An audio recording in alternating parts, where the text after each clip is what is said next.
Salut les devins, c'est Saikyo, on se retrouve de nouveau. Si vous avez vu ma première vidéo concernant les 7 premières pages du chapitre 83 de Dragon Ball Super, je vous en remercie, et si vous venez d'arriver sur la chaîne ou sur la vidéo, je vous salue également, merci beaucoup d'être là. En tout cas, on va se parler du film Dragon Ball Super Super Hero, qui nous fait tout un tas de révélations, sachant que d'autres arrivent cette semaine, étant donné que certains goodies qui détiennent des personnages secrets, etc., sont prévus pour être commercialisés cette semaine, donc on ne devrait pas tarder à voir de belles news concernant le film, et peut-être de grosses révélations, mais on en a déjà, ici même, maintenant. Le film Dragon Ball Super Super Hero, vous savez, a vu sa date de sortie décalée pour des raisons de hack, de chez toi animation, etc. Il était initialement prévu au 22 avril, ensuite sa date était devenue indéfinie, puis on a eu une autre source d'information officielle qui nous disait que les romans qui accompagnent le film Super Hero sortiraient le 30 juin. J'avais bien insisté sur le fait de ne pas vous faire avoir car la date de sortie des romans n'est pas celle du film, et c'est bel et bien le cas. Le film DBS Super Hero sortira au Japon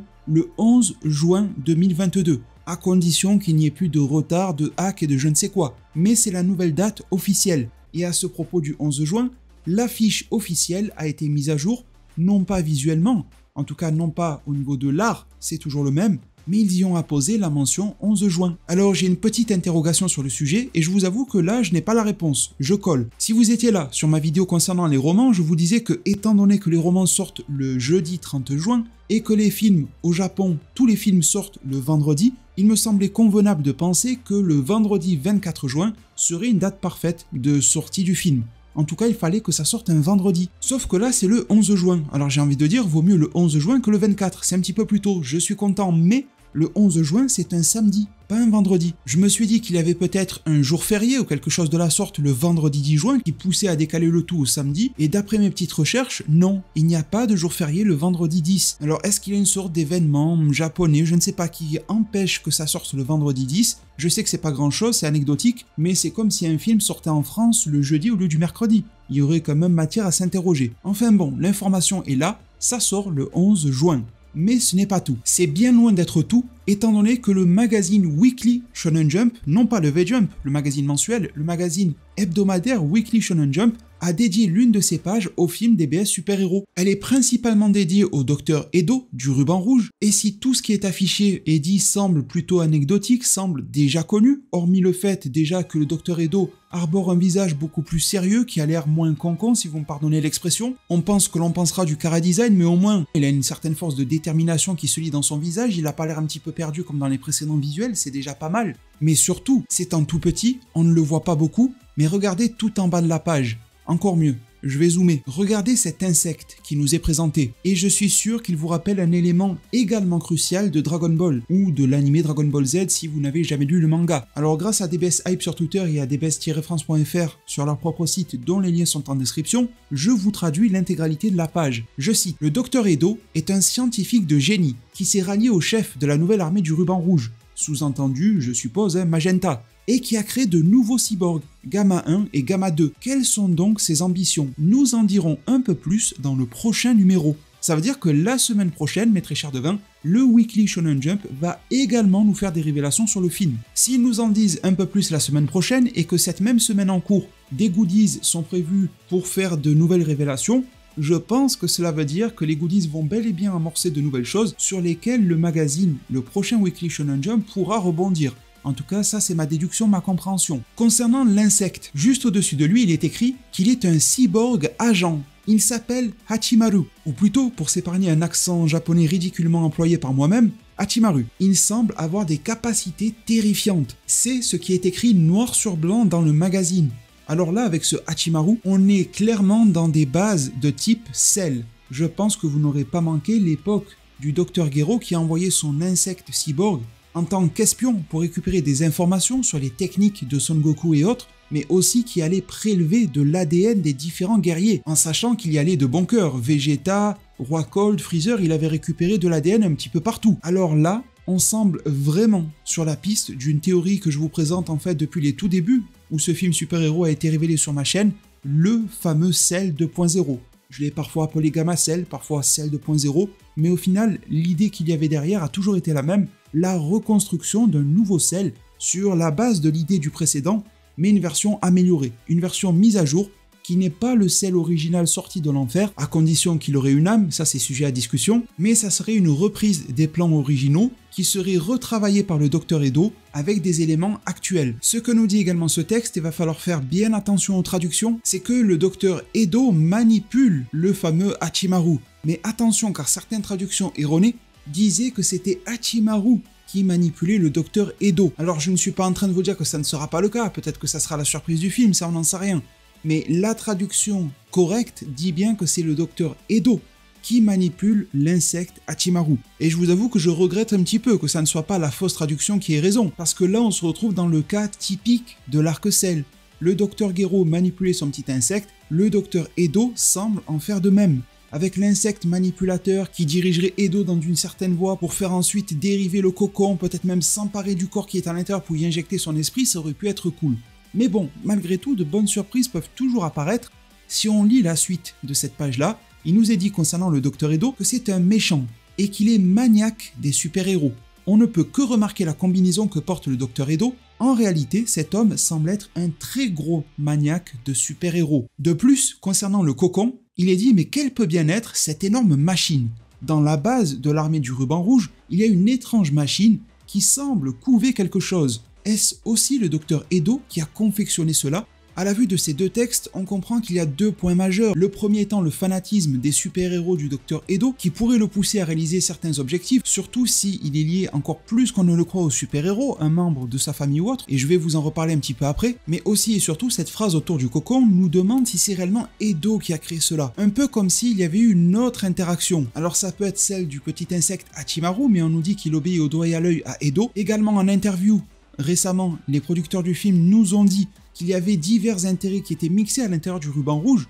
Autrement dit, tout le ruban rouge ne suit pas la volonté de Magenta, ni celle de Edo. Chacun voit son petit centre d'intérêt, ils se réunissent pour avoir un peu plus de force, plus de légitimité, plus de moyens, et certainement qu'ils partagent partiellement leurs objectifs, mais ils ont une part d'intérêt personnel, chacun d'entre eux, ça a été dit officiellement. Et vu l'étonnement du Dr Edo face à ce cocon qui est en train d'exploser, en tout cas qui va libérer quelque chose d'assez monstrueux, et qui semble lui échapper, je me dis que le Dr Edo, de par sa science, savait très bien où il allait et n'a pas forcément raté ses expériences et sa création. Je me dis qu'il y aurait peut-être quelqu'un ou quelque chose qui va interférer avec, sans même que Edo ne le sache, en y injectant pourquoi pas de l'ADN imprévu. Imaginez celle de Gogeta, ça serait quand même assez détonnant. On a également Broly qui, d'après le roi Vegeta, bénéficie ou subit d'une anomalie génétique. Et c'est un personnage assez instable, ce qui pourrait rendre le cocon instable.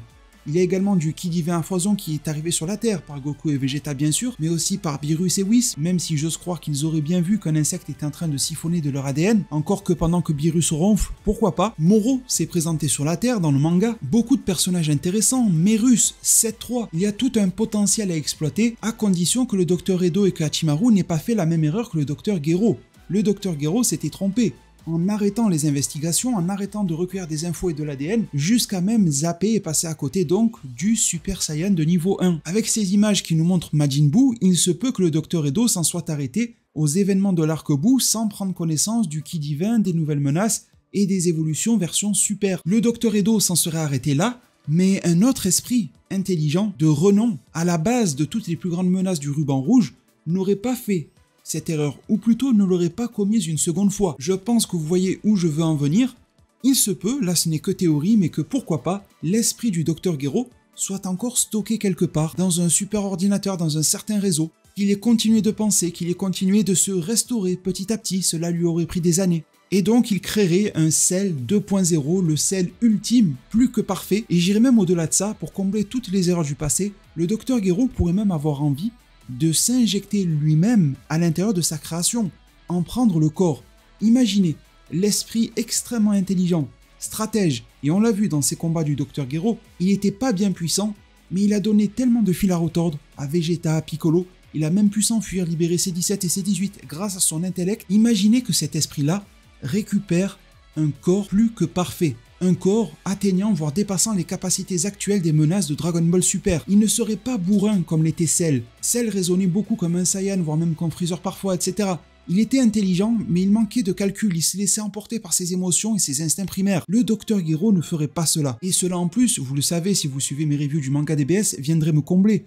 On aurait enfin un ennemi qui se contrôle, qui est au sommet, psychiquement, intellectuellement et physiquement. Mais très probablement que tout comme Cell, à la sortie de ce cocon par exemple, donc à sa naissance en quelque sorte, il aurait besoin d'évoluer. Et c'est à ce sujet qu'il y a à mon sens une petite astuce concernant son design, lié à Hachimaru. Si l'on reprend le schéma de l'arc Cell, le petit insecte utilisé par Gero, regardez son visage, c'est plus ou moins celui de la première forme de Cell. Après il a évolué, il a changé, il a repris des traits un petit peu de C17 et C18, mais aussi pas mal de traits des personnes dont il avait de l'ADN, dont notamment Freezer. Je pense alors que ce Hachimaru pourrait être très ressemblant à ce qui va sortir au départ du cocon, mais qu'ensuite il va chercher à évoluer, à devenir parfait, et donc absorber Gamma 1 et Gamma 2. Une fois cela fait, son design va donc prendre des traits de Gamma, mais également pourquoi pas faire ressurgir des traits visuels, génétiques et des capacités de combat qui seraient ressemblantes à celles de Majin Buu, à celle de Goku, Vegeta, Broly et je ne sais qui mijoterait à l'intérieur de cette drôle d'expérience. Cela donnerait le boss de fin, j'ai envie de dire, parfait. Ça correspondrait au teasing qui en a été fait dans les trailers précédents avec le mal ultime qui va se révéler ici. Mais franchement, avec une telle menace, je donne très peu cher des pots de Piccolo, de Gohan, de Gotenks et de Pan. J'ai bien confiance en eux, j'ai bien envie qu'ils débloquent des nouvelles transformations et tout. Mais quand même, le gap, le gouffre me semble assez énorme. Alors quid de Goku, Vegeta, Broly? Vont-ils intervenir en tant que trio de fin? D'ailleurs, si cette menace détient de l'ADN de Majin Buu, il serait alors capable d'absorber n'importe quel être. Pas que Gamma 1 et 2 parce que le ruban rouge l'a programmé ainsi, mais tout le monde, comme Majin Buu pouvait le faire. Et donc si Gohan, Piccolo, Gotenks et je ne sais pas qui sur Terre se font absorber, cela pourrait laisser la place au trio final, Goku, Vegeta, Broly, pour venir libérer tout le monde, péter la gueule à cette menace, en terminer totalement avec l'esprit, l'entité Dr Gero qui siégeait à l'intérieur de Hachimaru une fois pour toutes, et calmer les ardeurs du Dr Edo. Alors avec tout ça, je termine avec une petite touche de légèreté. On a le Dr Edo, on a Hachimaru, on a Gamma 1 et 2, on a la création dans le cocon. Tous les éléments reprennent un petit peu l'arc Cell, on a les équivalents de C17 et C18, de Cell, de l'insecte, du Dr Gero. Je trouve qu'il manque C16. Qu'en est-il d'un équivalent à C16, mes très chers devins? Est-ce que c'est Carmine du ruban rouge? Est-ce que c'est une autre création? On se rappellera que le Dr Gero avait voulu recréer son fils en C16. Le Dr Edo ne voudrait-il pas recréer son père? On a remarqué qu'on a une situation un petit peu miroir à ce qu'était l'arc Cell, on reprend les éléments mais on les met dans un autre ordre. Et donc, que ce type-là, que je viens de vous montrer avec la tenue de super-héros, serait le père du Dr Edo qu'il tente de recréer ici. Bon, ça remixerait un petit peu tous les éléments de l'époque. Je sais que ça peut faire grincer des dents, on veut de la nouveauté, on veut de l'inédit, mais ma tâche sur YouTube notamment est entre autres de vous informer, de vous apporter l'information telle qu'elle. L'information telle qu'elle est aujourd'hui, c'est que l'on a le Dr Edo, fanatique de super-héros, et cet insecte Hachimaru, qui vont d'une manière ou d'une autre prendre part à la conception de ce grand ennemi qui siège à l'intérieur de ce cocon, et dont le pouvoir a l'air plus qu'explosif et électrisant à la vue de cette image-là, et dont l'identité devrait, je l'espère, bientôt nous être révélée, au travers de divers goodies, pourquoi pas du magazine prochain. Mes très chers devins, j'espère que ces news et les analyses, théories, projections que j'ai pu en faire vous ont plu. Si c'est le cas, n'hésitez pas à mettre un maximum de pouces bleus, à vous abonner, à activer la cloche. Je me permets de vous signaler à nouveau qu'une vidéo concernant le chapitre 83 de Dragon Ball Super est disponible. Également que je me suis lancé sur les shorts sur YouTube. Il y en a un déjà sur Bleach, mais si vous êtes plutôt Dragon Ball, eh bien, il y en a un aussi sur Yamoshi, le Super Saiyan de la légende. Ça ne dure qu'une minute.